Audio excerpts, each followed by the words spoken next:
Channel. இதுவரைக்கும் நம்ம சேனலை பார்க்காதவங்க இனிமேல் இந்த சேனலில் போட வீடியோஸ் நீங்கள் தொடர்ந்து பார்த்தோன்னா இந்த சேனலை கண்டிப்பாக சப்ஸ்கிரைப் பண்ணுங்கள். இன்றைக்கி நீங்கள் பார்க்க போகிற வீடியோ என்னென்னா, இது ஒரு குக்கிங் ரெசிபி தான். இந்த குக்கிங் ரெசிபியில் நீங்கள் இன்றைக்கி பார்க்க போகிறது என்னென்னா பிசிபிலாபாத். வீட்லேயே எப்படி சிம்பிளாக ஈஸியாக நம்ம பிசிபிலாபாத் செய்யறதுன்றது இன்றைக்கி நம்ம இந்த வீடியோவில் பார்க்கலாம். இப்போ நம்ம இதுக்கு தேவையான இன்க்ரீடியன்ஸ்லாம் என்னென்னு பார்த்துடலாம். ஃபர்ஸ்ட் நான் வந்து வெஜிடபிள்ஸ்லாம் என்ன எடுத்து வச்சுருக்கேன்னு உங்களுக்கு காட்டிக்கிறேன். ஆனியன் 2 மீடியம் சைஸ் ஆனியன் எடுத்திருக்கேன். அப்புறம் 3 டொமேட்டோஸ் எடுத்து வச்சுருக்கேன். ஒரு முருங்கைக்காய் எடுத்திருக்கேன். 2 கத்திரிக்காய், அப்புறம் கொஞ்சோண்டு வந்து பீன்ஸ் எடுத்திருக்கேன். ஒரு கேரட், அதுக்கப்புறம் கொஞ்சம் கருவேப்பிலை எடுத்து வச்சுருக்கேன். வெஜிடபிள்ஸ் இவ்வளோ தான். அதுக்கடுத்து என்ன இன்க்ரீடியன்ஸ், வேறு என்ன இன்க்ரீடியன்ஸ் தேவைப்படுது பார்த்தீங்கன்னா, ஒரு 3 டேபிள் ஸ்பூன் ஆயில் எடுத்து வச்சுருக்கேன். அப்புறம் சாம்பார் பவுடர், அதாவது சாம்பார் பொடி. இது நான் உங்களுக்கு எப்படி அரைக்கிறதுன்னு சொல்கிறேன். மேபி நீங்கள் வீட்டிலே அரைச்சி கூட யூஸ் பண்ணலாம், இல்லை நீங்கள் கடையில் போய் கூட நீங்கள் வந்து வாங்கிக்கலாம். பிசிபிலாபாத் பொடின்னு கேட்டால் கூட கொடுப்பாங்க. அடுத்து நான் வந்து கீ வந்து ஒரு 2 டேபிள் ஸ்பூன் எடுத்து வச்சுருக்கேன். அப்புறம் கடுகு, வெந்தயம், முந்திரி எடுத்து வச்சுருக்கேன். அதுக்கப்புறம் பார்த்திங்கன்னா 2 காஞ்ச மிளகாய் எடுத்து வச்சுருக்கேன். அதுக்கப்புறம் என்ன எடுத்து வச்சுருக்கேன்னா, மிளகாத்தூளும் மஞ்சள் தூளும் எடுத்து வச்சுருக்கேன். அதுக்கப்புறம் பெருங்காயம் பொடி எடுத்து வச்சுருக்கேன், அதாவது பவுட்ரு பெருங்காயம் எடுத்து வச்சுருக்கேன். அதுக்கப்புறம் சால்ட், அதாவது உப்பு எடுத்து வச்சுருக்கேன். ரைஸ் வந்து நான் வந்து ரைஸையும் துவரம் பருப்பையும் நல்லா கழுவி எடுத்து வச்சுருக்கேன். ரைஸ் வந்து உங்கள் ஆப்ஷனல் தான், நீங்கள் எத்தனை பேருக்கு வேணுமோ அத்தனை பேருக்கு சர்வ் பண்ணிக்கலாம். அதுக்கப்புறமேட்டு வந்து பார்த்திங்கன்னா புளி எடுத்து வச்சுருக்கேன். புளி வந்து ஊற வச்சுருக்கேன். அவ்வளோதான் இன்க்ரீடியன்ட். நான் வந்து கழுவி வச்சுருக்க ரைஸையும் துவரம் பருப்பையும் நான் வந்து ஃபஸ்ட்டு குக்கரில் போட்டு எடுத்துக்க போகிறேன். நம்ம குக்கரில் வந்து சாதத்தையும் பருப்பையும் குக் பண்ணி எடுத்துக்கிட்டோம்.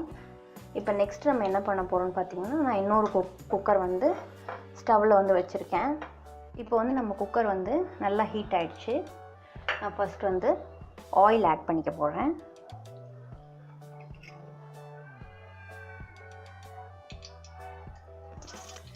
இப்போ ஆயில் வந்து நல்லா ஹீட் ஆகிடுச்சு. நான் கடுகும் வெந்தயமும் இதில் ஆட் பண்ணிக்க போகிறேன். நெக்ஸ்ட் வந்து பார்த்திங்கன்னா ஆனியன்ஸ் போட்டுக்கலாம்.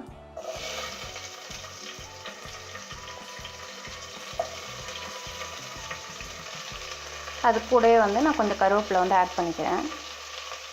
இப்போ வந்து நான் ஒரு பிஞ்ச் ஆஃப் சால்ட் வந்து ஆட் பண்ணிக்கிறேன், வெங்காயம் வந்து சீக்கிரமாக வதங்கிறதுக்காக. இப்போ வந்து பார்த்திங்கன்னா வெங்காயம் வந்து நல்லா வந்து வதங்கிடுச்சு. ஸோ நான் இப்போ வந்து தக்காளியை வந்து ஆட் பண்ணிக்கிறேன் இது கூட.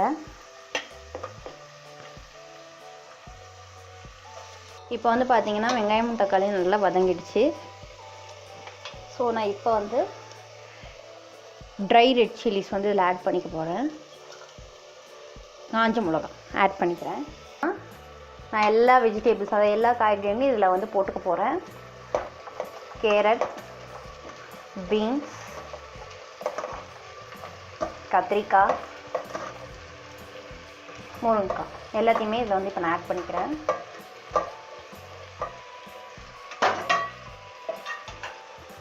இப்போ நெக்ஸ்ட்டு வந்து காயெல்லாம் நல்லா வந்து வதங்கிடுச்சு. ஸோ இப்போ வந்து நான் வந்து மஞ்சத்தூள் வந்து ஆட் பண்ணிக்கிறேன். ஒரு 1/2 ஸ்பூன் மஞ்சத்தூள் வந்து இதில் ஆட் பண்ணிக்கிறேன்.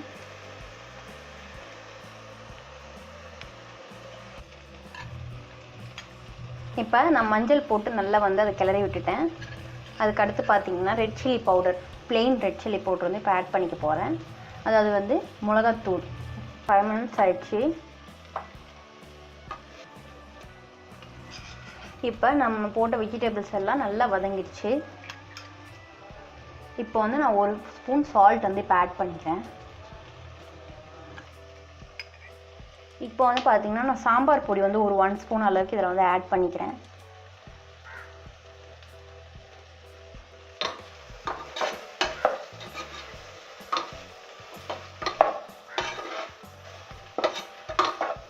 இப்போ வந்து எல்லா மசாலாவையும் போட்டு நல்லா கிளறி விட்டாச்சு. இப்போ வந்து பார்த்திங்கன்னா புளி தண்ணி இதில் ஆட் பண்ணிக்கிறேன். இப்போ நல்லா கொதிச்சிட்டு இருக்கும்போது நான் கொஞ்சம் பெருங்காய பவுட்ரு வந்து ஆட் பண்ணிக்கிறேன். பெருங்காயத்தூள் வந்து நல்லா ஆட் பண்ணிக்கிறேன். ஒரு 1/2 ஸ்பூன் பெருங்காயத்தூள் வந்து ஆட் பண்ணிக்கிறேன். இப்போ வந்து நான் எக்ஸ்ட்ரா வாட்டர் ஆட் பண்ணியிருக்கேன். ஸோ இப்போ வந்து நான் வந்து குக் பண்ணி வச்ச ரைஸ் வந்து இதில் ஆட் பண்ணிக்கிறேன். ரைஸையும் தாலையும் நான் குக் பண்ணி வச்சுருக்கேன். அதாவது வந்து அரிசியும் பருப்பையும் நான் குக் பண்ணி வச்சதை இதில் ஆட் பண்ணிக்க போகிறேன். சாப்பாடை வந்து வேற வேறையாக வடிச்சுக்காதீங்க, நல்லா குழஞ்சி வடிச்சுக்கங்க. இப்போ வந்து வெஜிடபிள்ஸ்லாம் வந்து நான் வேக வைக்கிறதுக்காக குக்கரை வந்து ஒரு 2 விசில்ஸ் வந்து விட போகிறேன். ரைஸ் ஆட் பண்ணிவிட்டு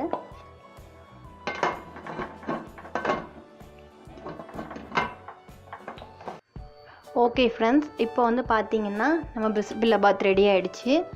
நான் வந்து நெய்யில் வந்து முந்திரியை வறுத்து இதில் வந்து ஆட் பண்ணிட்டேன். இப்போ நம்மளோட டேஸ்டியான பிசிபிலாபாத் ரெடி ஆகிடுச்சு. ஸோ இது நீங்கள் எல்லோரும் உங்கள் வீட்டில் ட்ரை பண்ணி பார்த்துட்டு எனக்கு எப்படி இருந்ததுன்னு கமெண்ட் செக்ஷனில் கமெண்ட் பண்ணுங்கள். நான் உங்களை அடுத்து வேறொரு சுவாரஸ்யமான வீடியோவோடு உங்களை சந்திக்கிறேன். தேங்க்யூ.